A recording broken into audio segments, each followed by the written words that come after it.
자, 친문의 대표적인 인사로 정청래 의원을 꼽습는데 이분은 좀 걱정하는 게 생겼나 보네요. 여당, 새누리당과 안철수 대표가 손잡는 이 연합 좀 걱정스러운가 봅니다. 자, 오늘 어떤 얘기를 했길래 이런 건지 정청래 의원의 육성으로 직접 듣겠습니다. 새누리당에게 협력할 의지가 있다.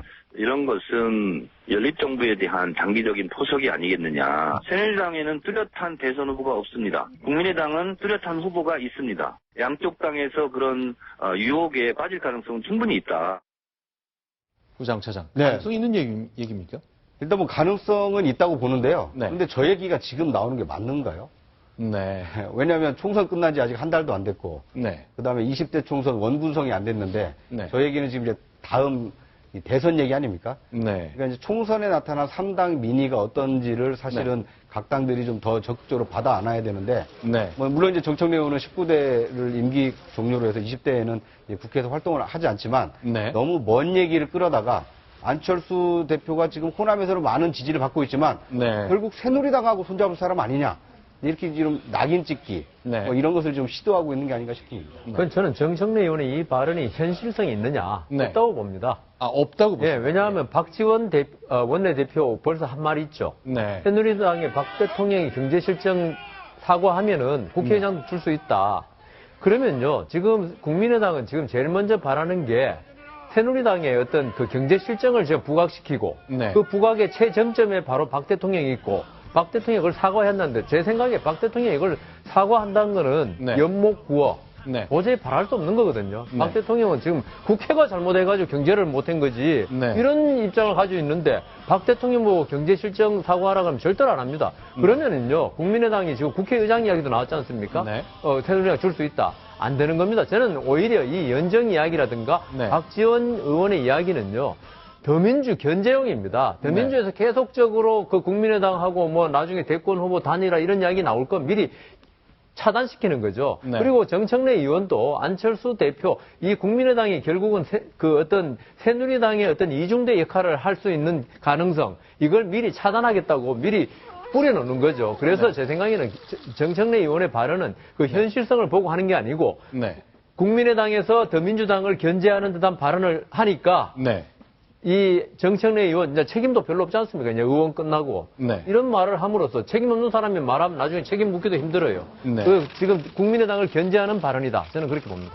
자, 일단 국민의당에서는 이태규 본부장까지 나서서 계속 뭔가 좀 술술 불을 피는 듯한 인상도 좀 있습니다만 어떻게 해석을 해야 되겠습니까, 부차장? 일단 국민의당으로서는 지금 3당의 지위를 얻기는 했지만, 네. 과연 수권 정당이 될 수 있느냐. 이거에 대해서는 국민들이 여전히 의구심을 가지고 있거든요. 네. 그것에 대해서 국민의당 후보가 대통령 후보가 돼야 되는데, 우리 당을 중심으로 만약에 뭐 새누리당하고는 절대 안 되고 꼭 더불어민주당이랑 해야 된다. 이런 법칙은 없다. 우리에게는 문호가 다 열려 있다. 그러니까 우리와 앞으로 그 손을 잡을 수 있는 것은 여당이 될 수도 있고 야당이 될 수도 있지. 무조건 우리는 뭐 범야권으로 무조건 야권하고만 후보 다녀야 된다. 이렇게 이제 입지를 좁히는 것을 입지를 좀 넓히기 위해서 저런 얘기를 지금 전략적으로 하고 있는 게 아닌가 싶습니다. 자, 몸값은 계속 올라가는 것 같습니다. 그러나 이제 박지원 원내대표가 묘한 얘기를 좀 했거든요. 양갈래 해석이 모두 가능한 얘기를 해놨는데 좀 하나씩 들어봤으면 좋겠습니다. 먼저 어제 라디오 인터뷰 얘기인데요. 한 대목 먼저 듣겠습니다. 새누리당과 우리의 정체성은 완전히 다르지 않습니까? 과거 노무현 대통령이 박근혜 대표에게 대연정을 제안했다가 집토끼들이 다 날아갔습니다. 그러니 연정할 이유가 없다 이 얘기를 하는 거잖아요. 그러나 곧 이어서 바로 이 얘기도 했습니다. 역시 그 얘기도 들어보겠습니다. 자, 나머지 부분이 좀 준비되어 있는데요. 그 얘기 확인하겠습니다. 제가 호남 참여 연정론을 오래전부터 주장을 했습니다. 이것은 낙후 피폐된 호남을 이상 버릴 수는 없다. 우리 정체성을 지키면서 그분들이 우리 정체성을 인정하고 오면은 할 수 있습니다.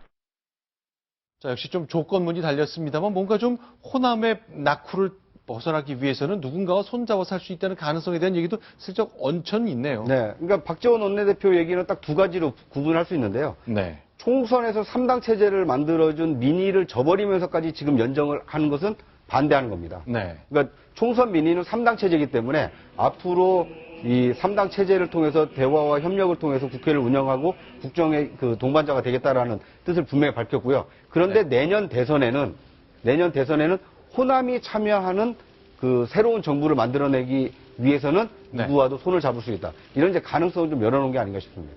자, 좀 다른 얘기 좀 해볼까요? 오늘 이제 김종필 전 국무총리, 자민련 총재가 나경원 의원을 만났는데 이게 왜 깜짝 놀랄 만한 사진이 되는 거죠? 예, 나경원 의원은 다음 주 열리는 새누리당 원내대표 경선에 출마 뜻을 굳힌 인물인데요. 네. 나경원 의원이 오늘 김종필 전 국무총리를 만난 거는 사실 선거운동의 일환입니다. 그렇겠죠. 예. 근데 JP는 이렇게 얘기했네요. 원내 공기가 탁하다. 공기를 부드럽고 따뜻하게 바꾸면서 한 방향으로 가야 한다고 얘기를 했네요. 네. 나경원 의원이 오늘 이제 JP를 만난 사실을 언론에 알리고 페이스북에도 유일한 적임자는 나경원 뿐이다. 이렇게 JP가 말씀하셨다라고 먼저 공개를 했습니다.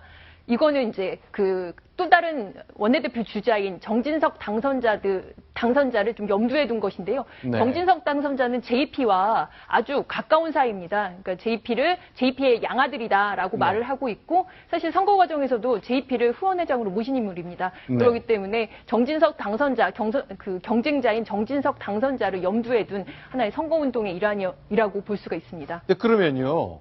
JP로서는 자기의 정치적 양아들과 같은 정진석 당선인과 경쟁을 하고 있는 나경원 의원에게 적임자는 나경원 뿐이다라고 얘기했거든요. 그냥 단순 덕담으로 봐야 되는 겁니까? 아니면 뭔가 정치적 의미가 있다고 봐야 되나요? 김무성 대표가요. 이번 네. 총선 운동 과정에서 사무총장 시킬 사람 원내대표 엄청나게 많았습니다. 네. 그러니까 김종필 전 국무총리 같은 경우 진짜 노련한 그 정치인 아닙니까? 네. 여기에 지금 나경원 의원이 좀 이렇게 찾아왔는데 네. 당신 안 돼라고 말할 리는 없죠. 네. 여기서 유일한 적임자는 나경원 의원이고 정진석 의원 오면 훌륭한 일을 훌륭하게 원내대표를 할 사람이다 이렇게 하시겠죠. 네.